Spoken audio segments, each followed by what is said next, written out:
Yesterday, I introduced at the luncheon here at the 26th Annual ITA meeting Judge Bernardo Sepúlveda Amor, the Mexican judge on the International Court of Justice and who is Vice President of the International Court of Justice.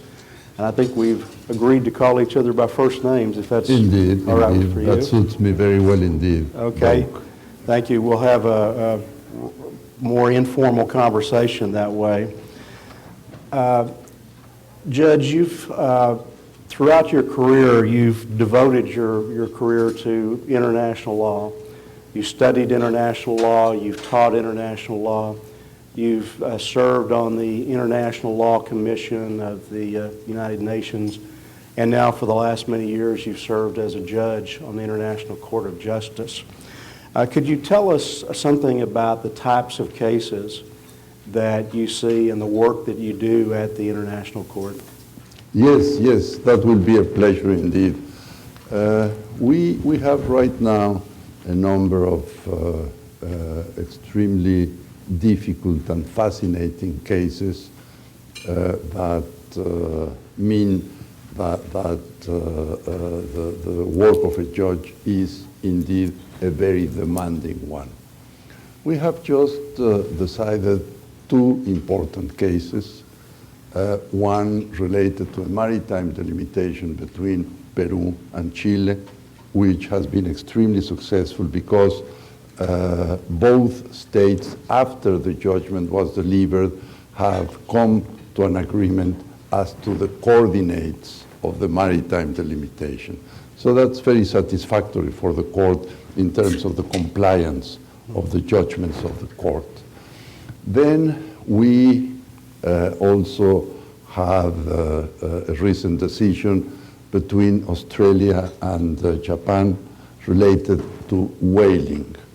And the court, whaling in the Antarctic, by the way, and the court decided that Japan did not prove to the satisfaction of the court that the whaling it was undertaken was strictly for scientific purposes, which is a requirement in the treaty that regulates whaling.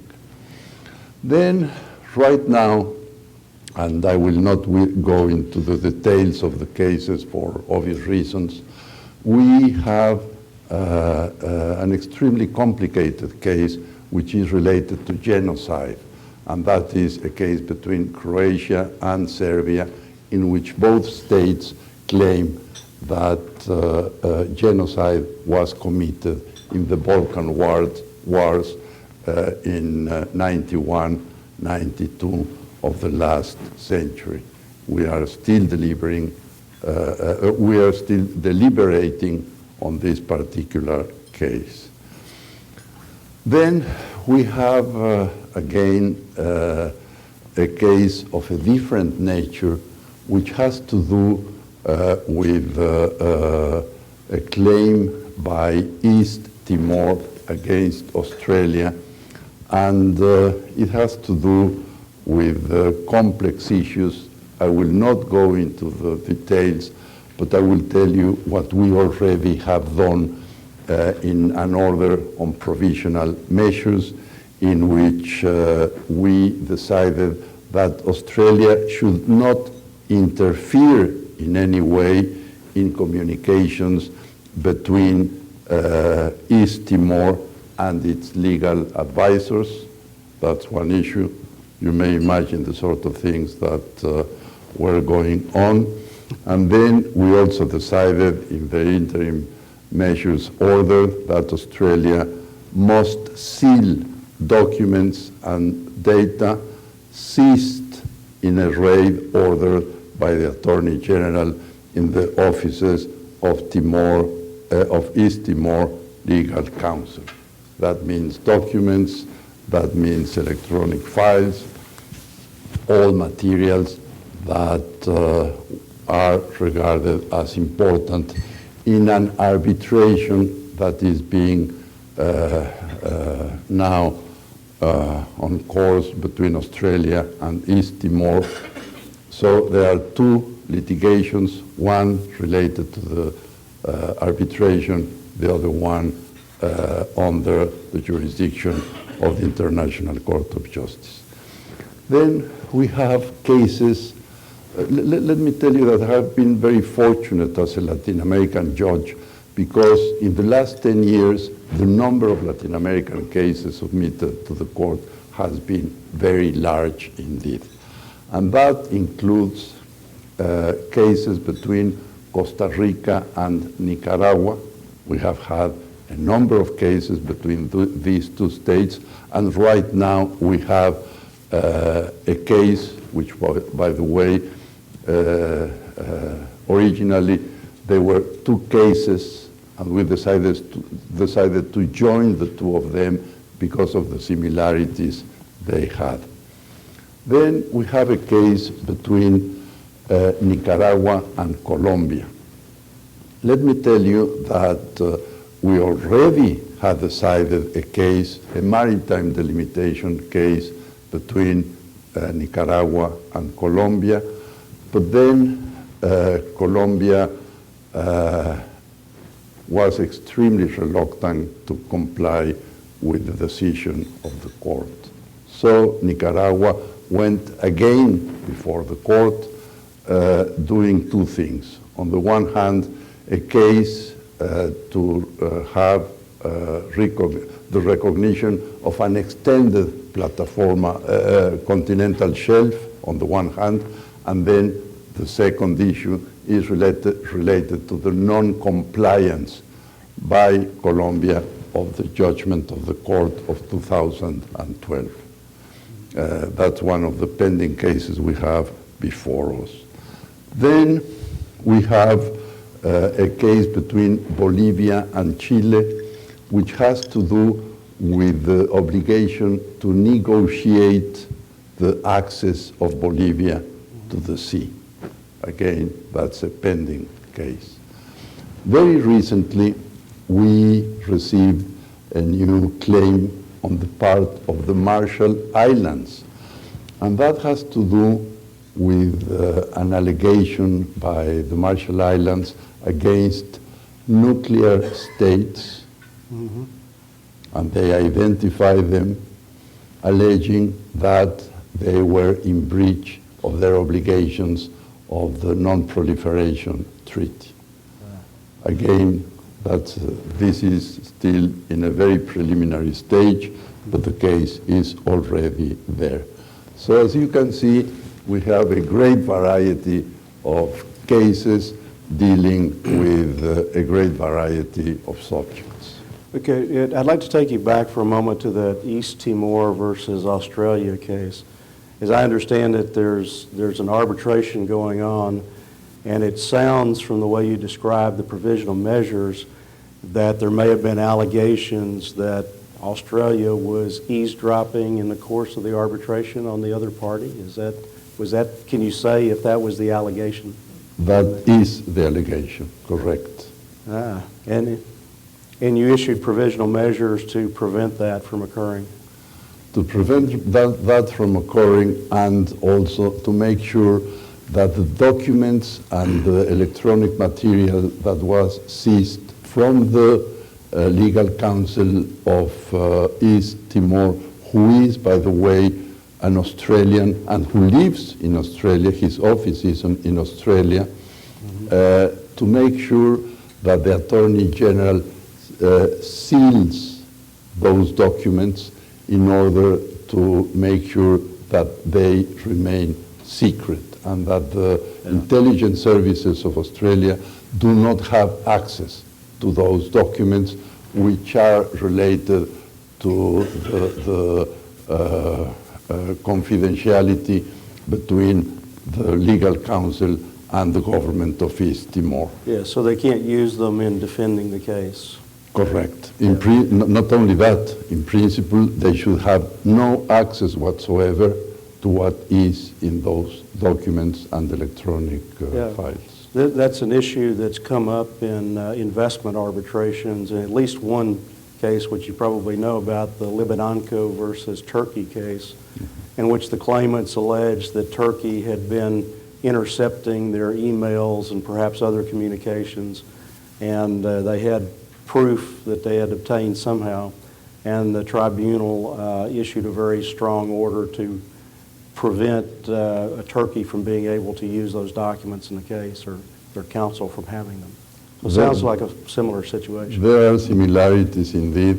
In this particular case, the office, or that's what is being claimed, the office of the Prime Minister of East Timor was wiretaped, and the gentleman, the Australian gentleman who was in charge of that operation, is the one who repented and provided East Timor with all the necessary information on the matter.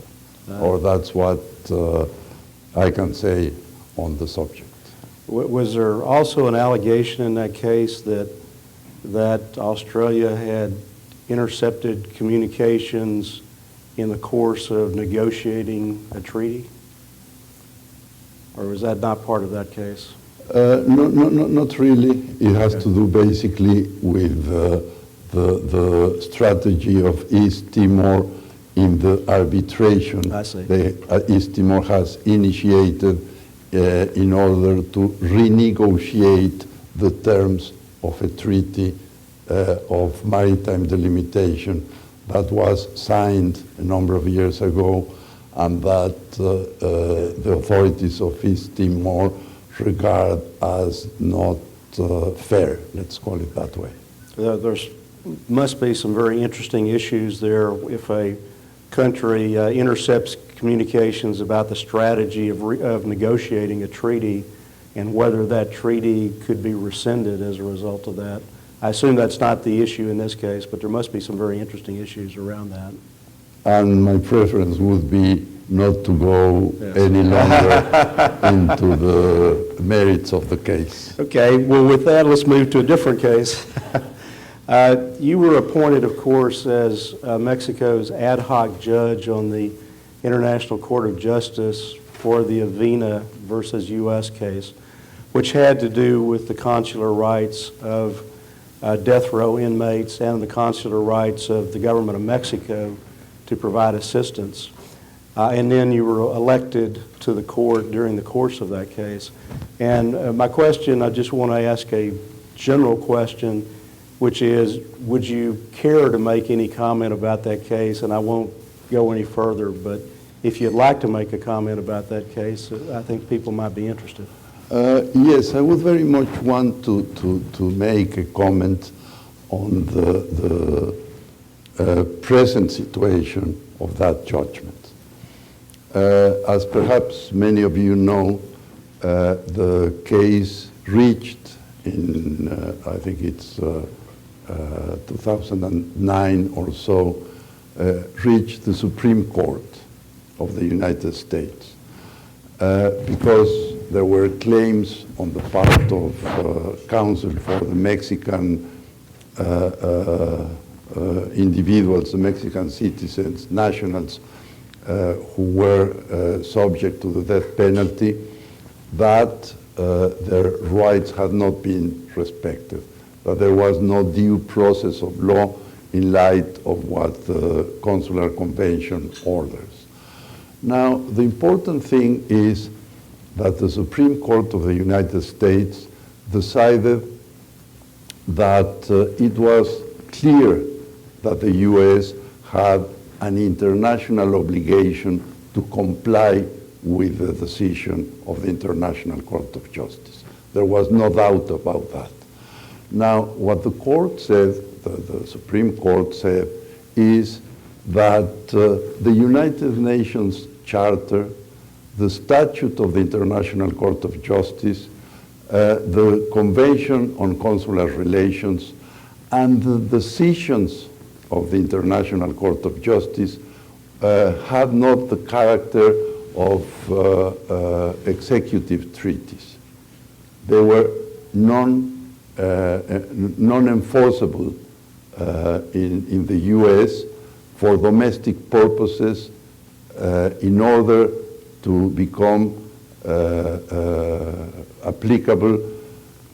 Congress had to provide legislation incorporating the UN Charter, the Statute of the International Court of Justice, the Convention, and the decisions of the International Court of Justice. So there had to be a piece of law incorporating those legal instruments. And that would be the only way by which the judicial system of the US could comply with the decisions of the International Court of Justice. Now, that meant that the responsibility was placed in the hands of the US Congress, of the US federal legal system of producing laws. Right now, what we know is that there are two bills. One is before the US Congress. It has not gone very far. There is a second one in the US Senate, which, from my point of view, is the one which contains the better description of what should be done from a legal point of view if that piece of legislation is approved. Could it be Senator Leary? Could be. He's the one who submitted the bill, but that happened some years ago. And nothing much has happened, unfortunately. Yeah. So from my point of view, the important thing would be to push hard in order to make sure that that bill becomes a reality. That would be the only means by which the 33 remaining Mexican nationals who are still in death row may be able to have their death sentences reviewed and reconsidered as ordered by the International Court of Justice. But of course, that depends on political issues that go beyond my reach. Yeah, am I correct that the U.S. government had taken a previous and contrary position on diplomatic protection and consular rights in the Iran hostage cases? Well, yes. From my own perspective, it's to the best interest of the U.S. to make sure that the protections provided in the Vienna Convention on Consular Relations are fully complied with. I think that by making sure that that convention is effective, the U.S. will see a better possibility of protecting its own nationals abroad. An obvious example is that provided by the so-called Tehran case, in which diplomatic and consular citizens of the U.S. Were kidnapped, and the case went before the International Court of Justice, and the International Court of Justice obviously decided in favor of the U.S. I think that in future cases, perhaps the U.S. may not have similar protections if, as it has done, it somehow withdraws from the optional protocol which provides jurisdiction to the court for cases related to consular protection. Yeah. That's a very fascinating case. In the interest of time, let me switch topics for a moment, because in I think it was 1997 or 1994, you had something of a change in your career, having spent your career teaching international law, being the Secretary of Foreign Affairs of Mexico and an ambassador to the U.S. and to the Court of St. James. You became a general counsel of Grupo ICA the largest construction company in Mexico City. Now, while you were there, did you have your first exposure to international arbitrations? That's correct, yes, yes. Of course, we dealt with many other issues, but yes, it was my first experience in international arbitration, and it was a case between this enterprise and the Venezuelan government. It was a most interesting case, and as General Counsel, I decided to explore the different possibilities we had before us, and arbitration seemed the better option because we had been negotiating a number of issues going nowhere whatsoever. And part of my exploration was to identify the best team of counsel specializing in international investment arbitration that we could get. Unfortunately, I found Don Donovan. We'll pass that on to Donald. He's a great man, a former chair of the ITA, as you well know, and I think a good friend of yours. A very good friend of mine. Yes, indeed. yes. And were you involved also in some other arbitrations while you were general counsel, some construction cases? I don't want you to go into anything that would be considered as confidential. No, nothing confidential, but we did not have any other important arbitration cases, especially the ones related to investment arbitration. Okay, so you were involved in the investment arbitration system as general counsel. What was your impression as general counsel of the system? Well, very favorable because we won. Well, that helps. Obviously that helps, that provides a different perspective, a very positive one, and we were very pleased that we won that case. Okay. From the perspective of a general counsel, do you have any suggestions for improvement of the arbitration system? It's surely a difficult question. It would be, I think, very daring of me to produce any sort of suggestions, not being a highly experienced arbitrator. I mean, I have been in arbitration for a while, but perhaps I'm not sufficiently qualified to make any recommendations as how to better the system of arbitration. What I would say perhaps is that one important element, and fortunately this workshop has been devoted to the issue of enforcement of awards, is that of strengthening the rule of law. And by that I mean the rule of law all over the place, not only in arbitration issues, but surely in the case of arbitration, there is a clear need to recreate a culture of compliance with the awards of arbitral tribunals.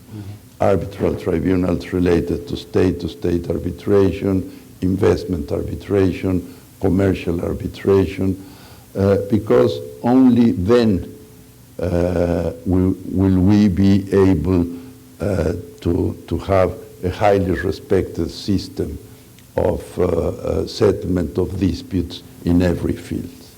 As you mentioned yesterday, that's an issue that could come before the court in a state-to-state arbitration context, and I suppose it could come before the court in the context of a state providing diplomatic protection for one of its nationals whose arbitration award has not been enforced by another state. It could be the case, yes. We would have to determine whether or not we have jurisdiction. That's a very important issue, of course. And in the present state of the international system, which is highly decentralized international system, consent is still the basic ground for the jurisdiction of the court. So we will have to determine that. Right. But let me change topics one more time. In 2005, you gave the keynote speech at the ITA's first Americas Workshop in Mexico City, urging Mexico to ratify the ICSID Convention. To date, that hasn't occurred. Do you foresee that may happen at some point, and what obstacles do you see to that occurring in Mexico? I really don't know what may happen. At that time, I made a very strong argument in favor of having Mexico as a party to the ICSID Convention. I went as far as having an interview with the Mexican Secretary of the Treasury, who was a friend of mine, and explaining to him why it was to the best interest of Mexico to become a party of the ICSID Convention. He listened to my arguments very carefully, but as far as I know, nothing much happened after that conversation.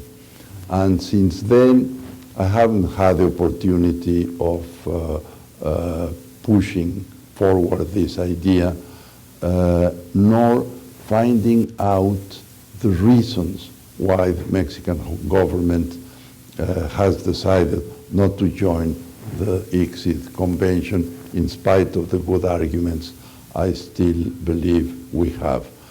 There must be an important reason, obviously, but it's a reason I ignore. Okay. Despite not having ratified the ICSID Convention, Mexico did enter into NAFTA back in 1993, 1994, and negotiated as part of that Chapter 11, the dispute resolution procedure. Were you involved at all in advising the government about NAFTA and about overcoming, for example, the Calvo Doctrine, which had seemed to govern in Mexico for so long? The answer is no. I did not have that opportunity. At that time, I was serving as the Mexican ambassador in London, and I was not consulted as to how to proceed on these matters. Once I went back to Mexico, I examined the negotiation as a whole, and I realized that perhaps the economic team had a far heavier weight in the negotiations than the legal team of Mexico. And perhaps also the political decision that had been taken meant that some of the potential legal obstacles were not all that much considered. Now, my views on the matter at that time, and that's what I indicated to authorities wanting to listen to my arguments, was, on the one hand, the fact that the issue of diplomatic protection with NAFTA would no longer be an important political problem in the relationship between Mexico and the U.S. The fact is that the Calvo Clause and the Drago Doctrine had to do basically with the problems very many Latin American countries faced in the 19th and the 20th century regarding the protection of nationals abroad by the U.S. and by European countries, by the way. That was what was called the gunboat diplomacy. And that was highly resented by Latin American countries. That was regarded as not the right way of recovering debts or other financial obligations, being forced by the use of force to pay these commitments. So that's the origin of the Calvo Clause and the Trago Doctrine. So, in a way, one of the benefits of NAFTA and other treaties that resort to arbitration is that somehow the diplomatic protection is no longer an issue, especially the sort of diplomatic protection I have in mind. So that is a benefit, and my impression is that in the 20 years of existence of NAFTA, no question of diplomatic protection has been raised in the relationship between Mexico and the US. Now, I will have two observations on the matter of the NAFTA legal system. On the one hand, the question of the exhaustion of local remedies. I think that's a principle that, from my point of view, is one that should be respected. And the other issue, which has to do with a general concern to anyone who signs treaties of this sort, not only Mexico, any country, has to do with the equal rights of nationals and foreigners. The fact is that the investment procedure, the international investment procedure, allows certain rights to foreign investors that are not given to nationals. A US national will not be able to have the same rights as a Canadian investor resorting to international arbitration. Right. And perhaps this necessary equality of rights is somehow violated by the system of international arbitration. And that's a matter of concern in my case, because the Mexican Constitution is very clear in indicating the equality between all individuals living in Mexico, be them foreigners or nationals. So there was a need to clean the Mexican Constitution in order to cover these two issues: exhaustion of legal remedies, equality before the law. Okay. You're serving as an investment arbitrator in 4 cases now, as I understand it. One involving Spain, India, Ecuador, and that has been solved some time ago. Okay, but in some cases. How do you perceive the investment system, arbitration system? Do you think that it's a necessary system? Do you think there need to be changes in it? Do you have a philosophical view of it, as some people have expressed out there? What I will say is that in my case, and in the case of all judges of the International Court of Justice, we are authorized to have a limited participation in arbitrations.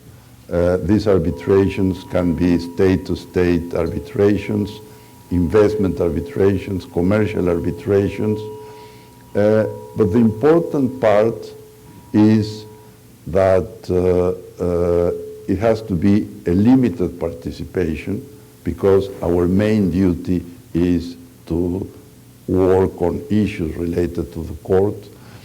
But yet, the reason behind this participation has to do with the usefulness of having judges participating in a dispute resolution system.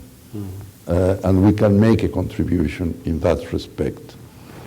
So that's the reason why, to a limited extent, we have that sort of activity. Again, on the question of the functioning of arbitration, I would come back to the idea of the rule of law.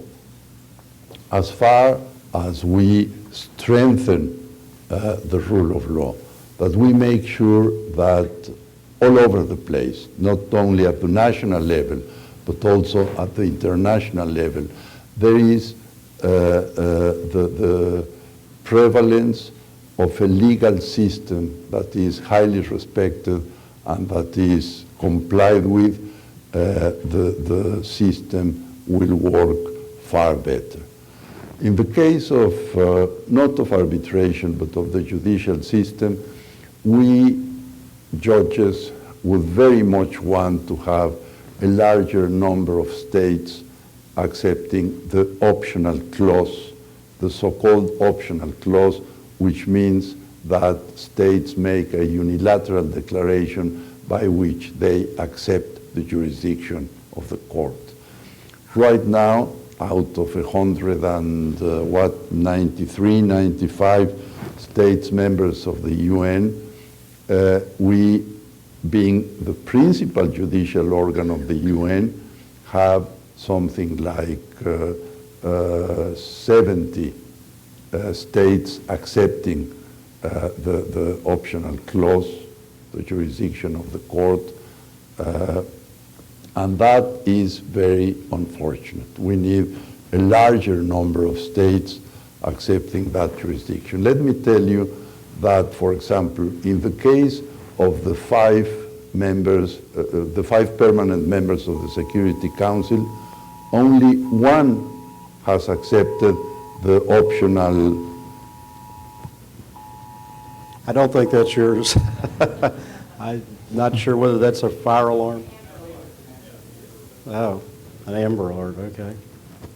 Only 1 state, and that's the United Kingdom, has accepted the optional clause.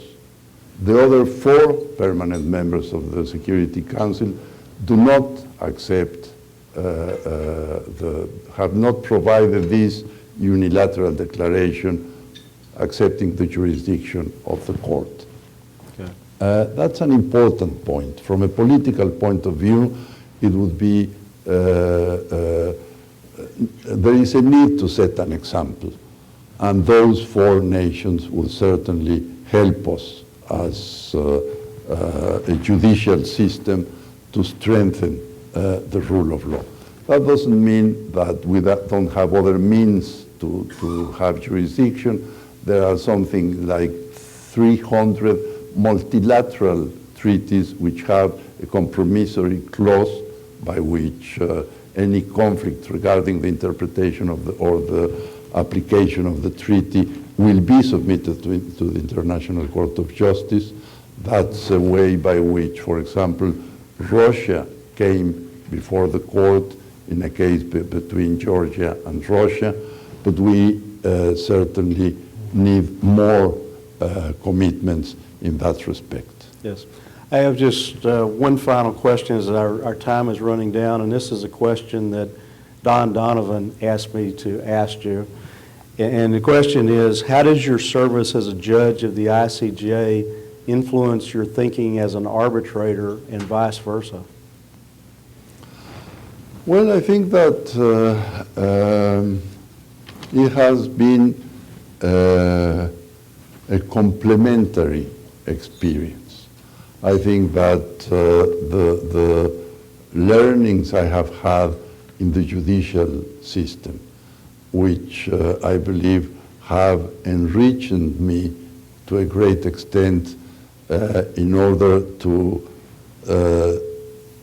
make sure that I examine very carefully the legal arguments of the parties, that I examine very carefully the evidence that the parties submit to us, and then the most difficult aspect of a judge or an arbitrator, that of coming to a decision. That is a very lonely way of doing things, in which you have to confront your conscience and say the better argument, the more solid argument, the one that has legal grounds and evidence is this one and not this other one. And that process is identical in the case of a judge and in the case of an arbitrator. So in a way, I believe that by having an experience of 8 years and a half as a judge in the International Court of Justice, I can share those experiences as an arbitrator. Bernardo, it's been a great pleasure to have you with us. Thank you very much for coming to the ITA this year, for your speech yesterday, and for the interview this morning. We really appreciate it. Ladies and gentlemen, please thank Judge Sepúlveda.